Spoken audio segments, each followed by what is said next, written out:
On today's episode of LTV, I'm giving you our exact demo training that we use at Proposify to train new sales reps so you can be more effective in demoing your solutions. Check it out.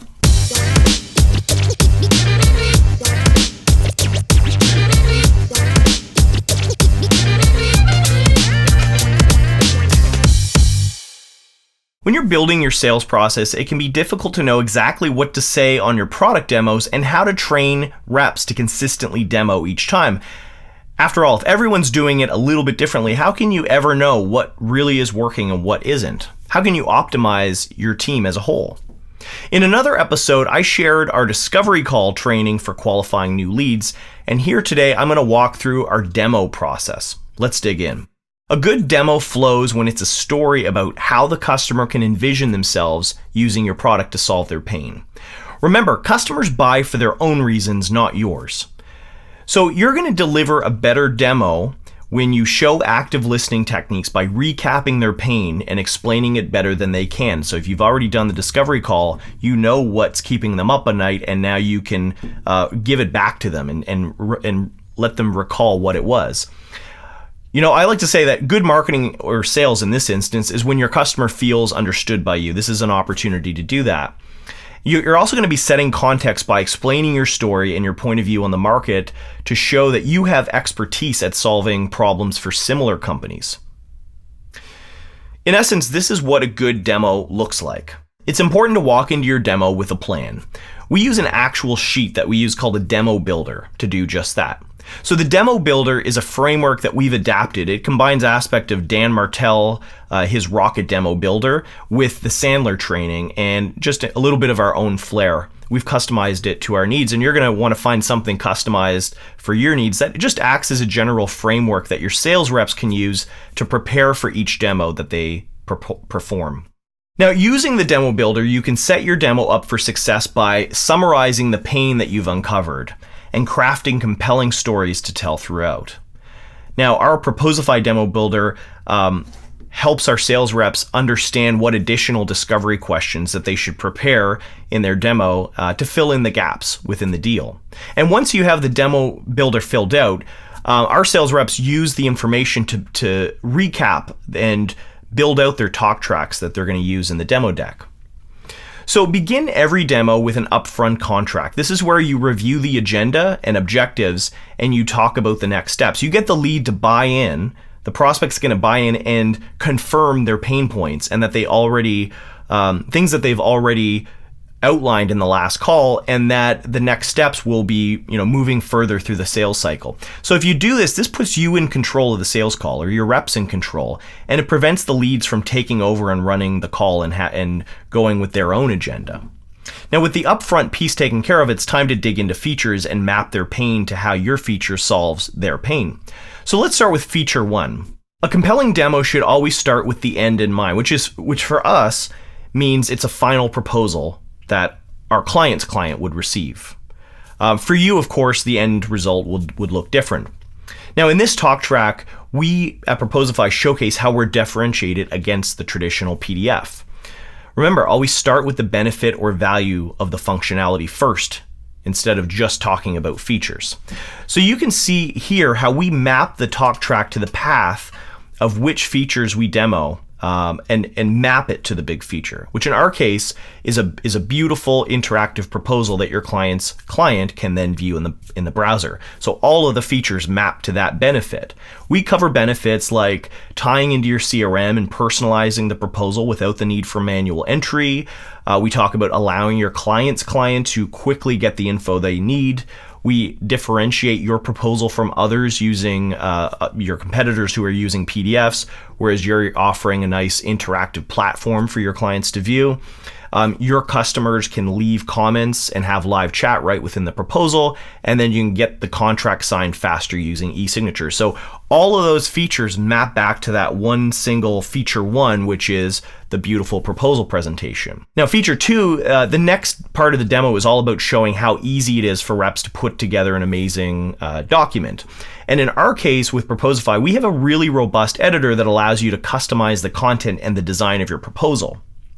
Now, there is a danger here because we want to limit what we show in the editor, because if we go too far in the weeds, the software ends up looking complicated, which isn't what you want during a demo.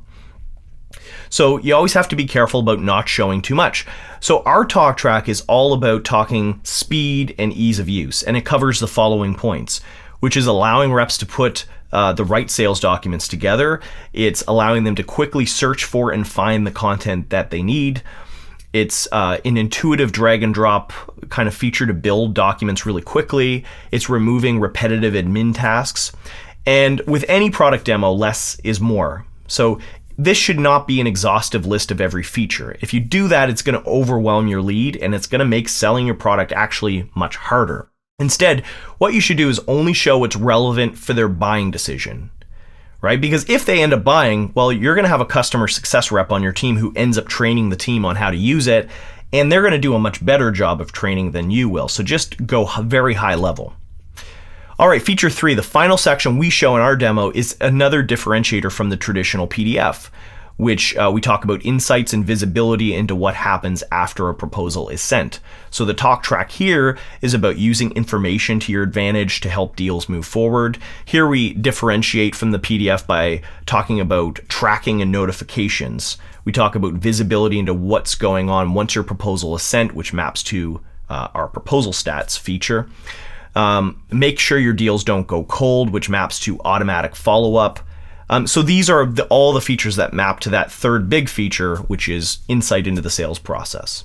Now let's talk about after all this. So after you demo the product, which really can only take, you could do it in 5 minutes, because most of the time spent should be on discussion, right? Ideally, your customers will have a lot of questions as you go through.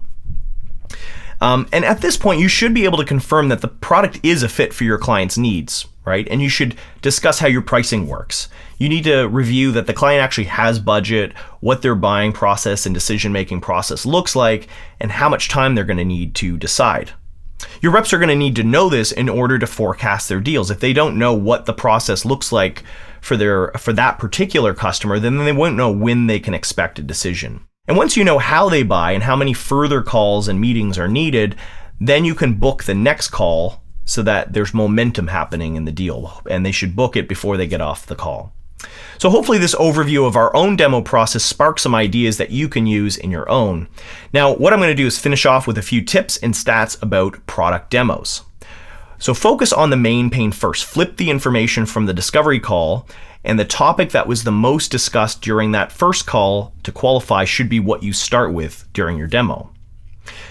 Reps should not be winging it. Winning demos have a structure. They should know what they're going to be showing before they go in. They shouldn't be flying by the seat of their pants, and they should use that demo builder. Successful demos last longer, so don't worry about keeping the length of the call too short. The average demo is 36 minutes, but the most successful ones are 30% longer. They coming in at about 47 minutes. So this leads us to the next tip, which is it's okay to talk, right? Successful demos that have a talk to listen ratio of 65 to 35, unlike discovery calls, which are 46 to 54. So the rep can spend some time talking. Now, successful demos have 20% more speaker switches and monologues of less than 76 seconds. So your prospect should be jumping in with questions and comments frequently, and the rep shouldn't spend too long talking in one long monologue. Now, don't ask too many questions. Successful sales reps ask fewer questions at this stage, but they ask better questions that are more engaging, and they take longer for the customer to reply. And finally, solidify the next steps. Good demos end with discussing the next steps 12% longer than unsuccessful demos. So I hope this was valuable. I hope you can use this and apply it to your demo process. I'd love to hear from you. What did you like best about this episode? How are you going to apply it with your own demo talk tracks? And as always, thanks for watching, thanks for listening, and please share this with others. This episode of Lifetime Value is brought to you by Proposify. Proposify improves sales productivity so your team spends less time creating proposals and more time selling. Start your free trial at proposify.com and be sure to hit the subscribe button so you never miss a single episode.